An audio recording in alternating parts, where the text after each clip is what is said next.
Good evening, everybody, and welcome to tonight's video. So, what you will see on the screen is you'll see me actually doing a MDF farm yard, which is from JB Wargaming. I did have a lot more footage, however, some of it corrupted and some of the sound corrupted, so I'm kind of having to do a bit of a voiceover. So, what I wanted to talk tonight about is which one do you think is best? And this is what when it comes to scenery. So it's do you prefer MDF? Do you prefer resin? Do you prefer plastic?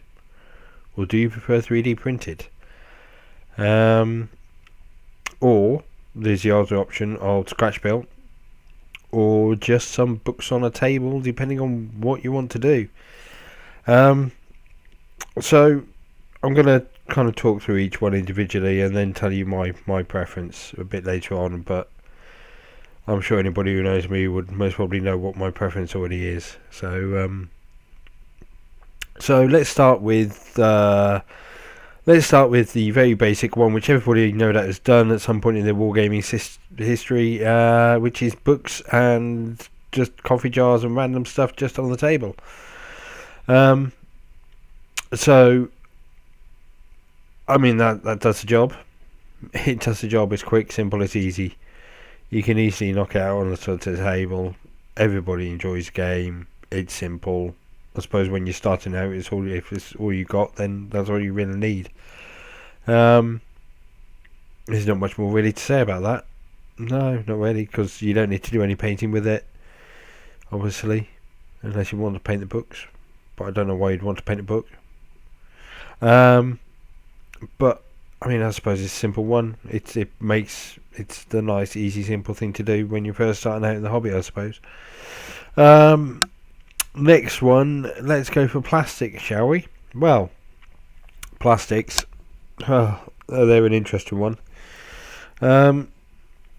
Obviously, there's two different types of plastics. You've got multi-part plastics, and then you've got kind of like 3D printed. Well, I suppose 3D printed resin is more than plastic, isn't it?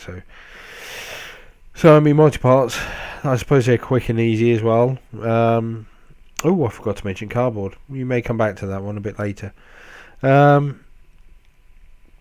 Plastics are fairly easy to paint. They're fairly cheap to buy, relatively cheap to buy, depending on which company you're buying them from. I suppose they're fairly easy to modify as well. So it's kind of like if you want to say a bit more of a battle damaged house or a bit more of ruins, you can easily make them a bit more individual as well. But I suppose the thing with painting them is, they're fairly easy to paint. It's a quick spray undercoat, and then you can paint over the top quite easily. But on the flip side of that, sometimes they can't be as detailed as some of the other stuff. Or maybe sometimes they're too detailed. Actually, thinking about it, they most probably be too detailed, because there's just so much to paint, and it'll take you an age to paint it, or at least it takes me an age to paint it. I mean, I've still got plastic Warhammer 40k scenery, which I've had for about 18, 19 years at least, I would have thought, something like that, which still isn't finished. That's partially because I can't be bothered finishing it, because I don't really play anymore. So moving on from plastic, let's go on to cardboard, as I mentioned. Now, cardboard scenery is quite nice. You could scratch build it yourself if you wanted. Again, it's fairly cheap to produce, fairly easy to put together. Downside is you can't modify it that easily.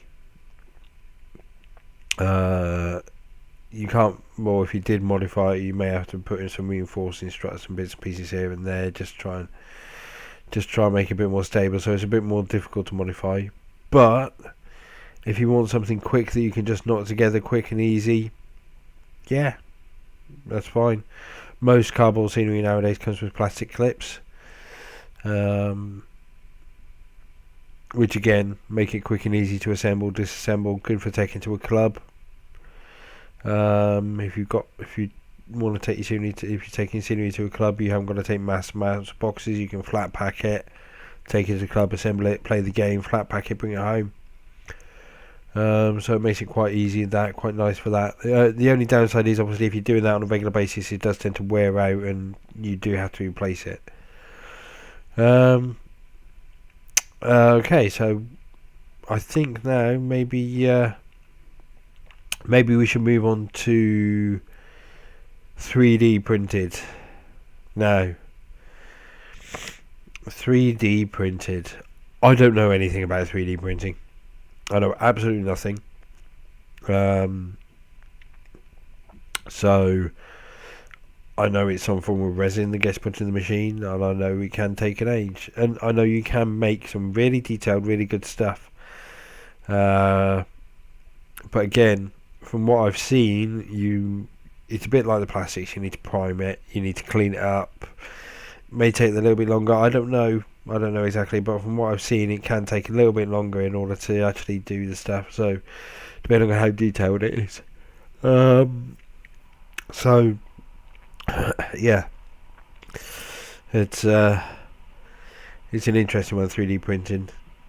I don't think I'd ever go for it. I've got some 3D printed terrain.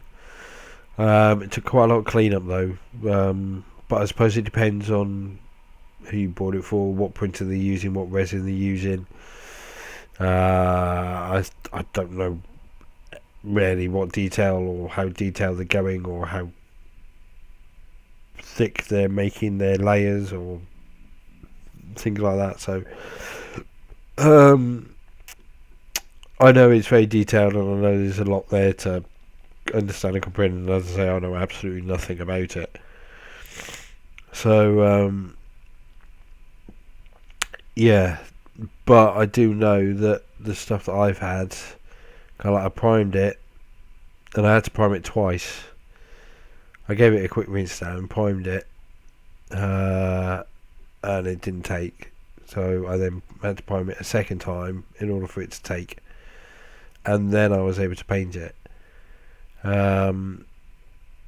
Obviously, when the stuff I got had a lot of the lines on it, a lot of the what I would class as printer lines. You could quite clearly see them, so I had to clean all that lot up. So from my experience of 3D printed, it's very labour intensive to get to something which you can put on the battlefield. So in order to have something you can put on the battlefield, it is very, very labour intensive, personally. Not quite as labour intensive as MDF. I will admit that MDF is very labour intensive because, well, again, it depends on what sort of finish you want to go for. If you want something you can just quickly knot together and whack on a battlefield, then I suppose 3D printed, you can get somebody else to do the printing, buy the stuff, whack it on the battlefield, unpainted, you're done. Well, I suppose that applies to all scenery, really, doesn't it? You can just buy it, whack it on the battlefield, and say, there you are, just have a game. So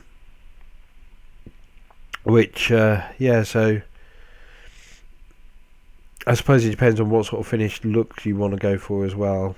I mean, me personally, to me, it's like scenery. Yes, it's nice to have nice scenery, nice painted scenery on the table. However, sometimes it's don't be sorry. Whoa, getting a bit late again. I've been up early this morning. Plus, I've not been too well recently, which is why I haven't necessarily uploaded too many videos. So as I say, depends. 3D printing, don't know. Don't think I'd ever get into it.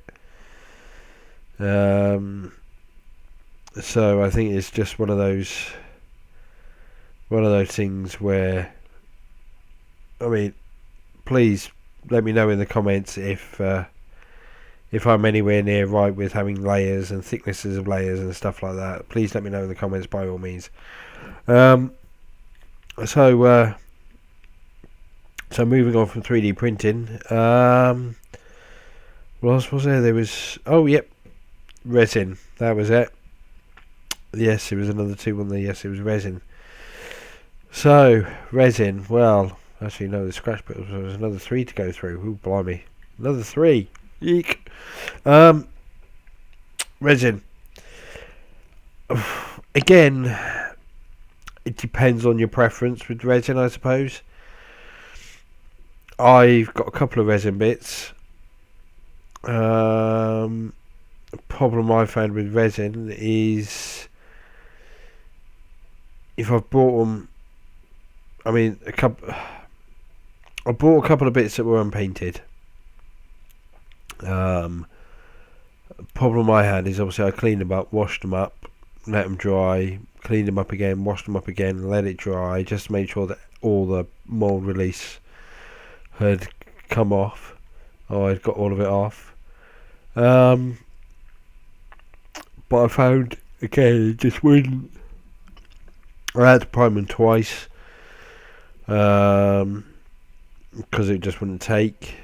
And when it came to painting, well, it's...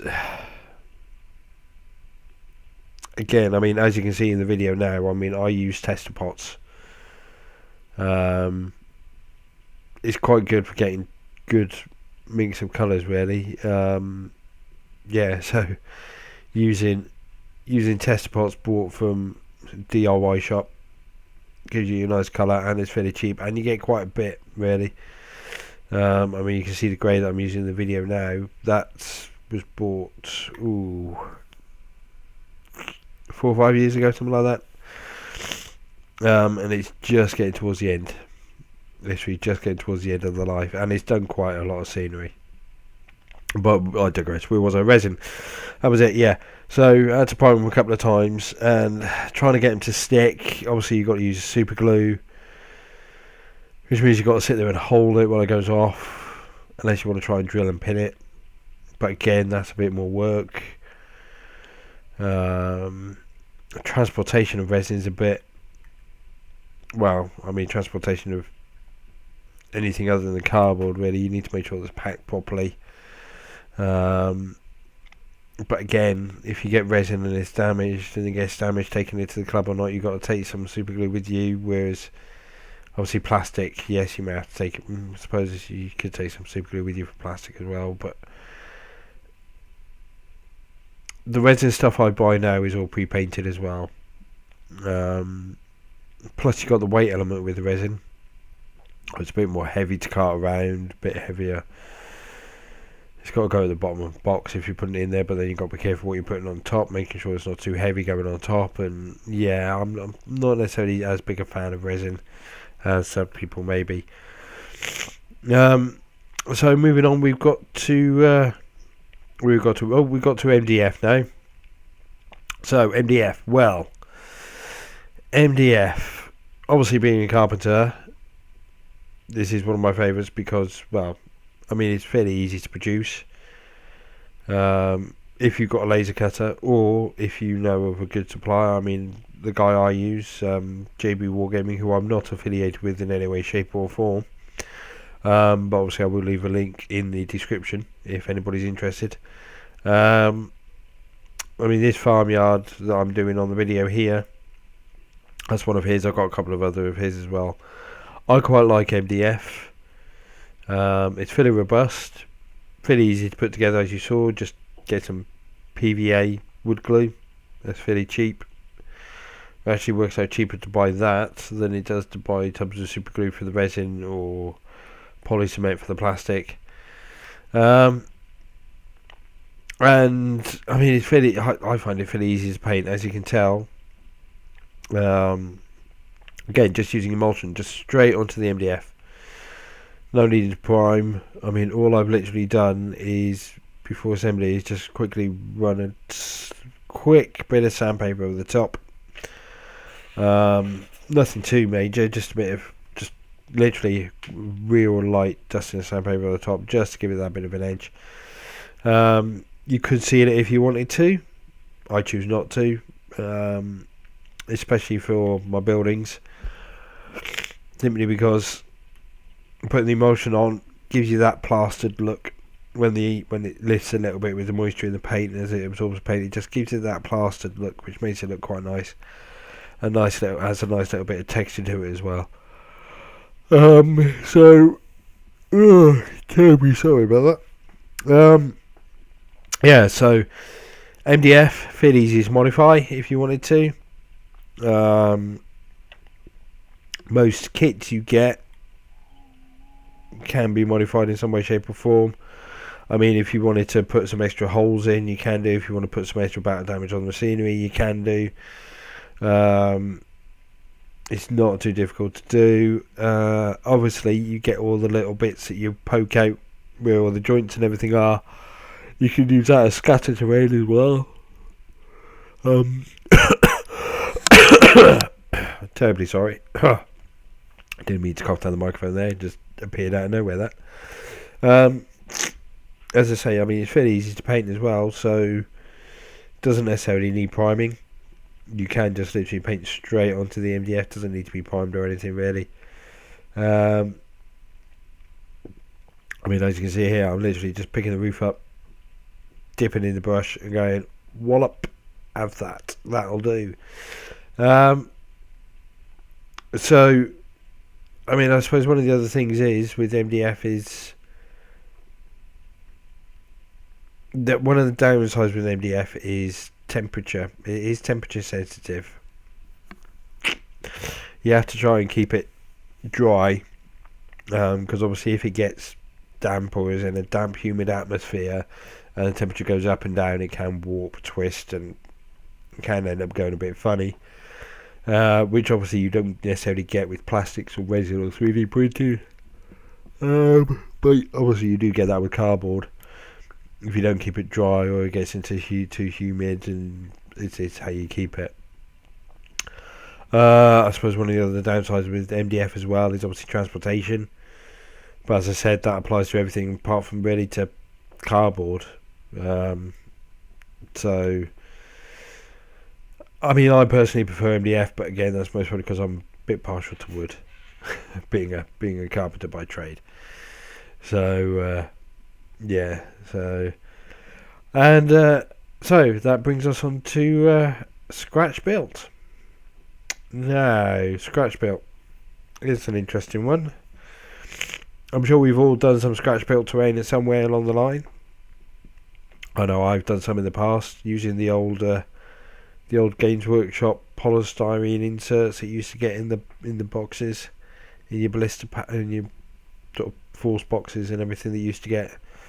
The old squad boxes they used to do, where you got the big square and the two little squares. I've used some of that for making terrain and bunkers for Warhammer 40k and other bits and pieces. And yeah, it's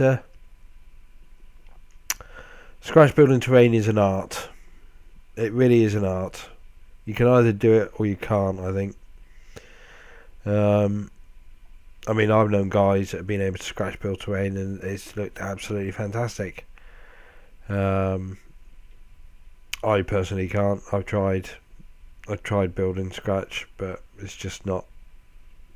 I've just not been able to do it, which is weird considering I can build stuff out of scratch just randomly.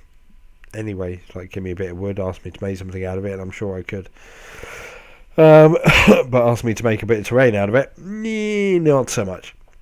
So, scratch built terrain is an art form, and I admire anybody who can do it. I wish I could do it, and I admire anybody who could do it.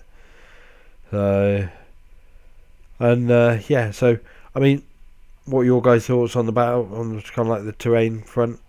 What do you like to use? Is there any particular preference you like to use? What sort of thing would you do? Would you scratch build? Would you 3D print? Or would you buy the terrain in and paint it and assemble it yourself? So if you like to leave a comment down below, and obviously if you like the video, hit that like button and don't forget to subscribe, please. and I look forward to hearing your responses. So, as I say, I will leave a link down in the description below for obviously this farmhouse, or for JB Wargamers. I'll leave a link to his Facebook page, and yeah, as I say, check him out. He's really good. I enjoy him. I enjoy his stuff. It's good stuff. But again, I'm not affiliated with him in any way, shape or form. I'm not being paid for this at all. So that's that. So yeah, so I'm going to leave the video there. So I hope you enjoy, and thank you very much. Bye.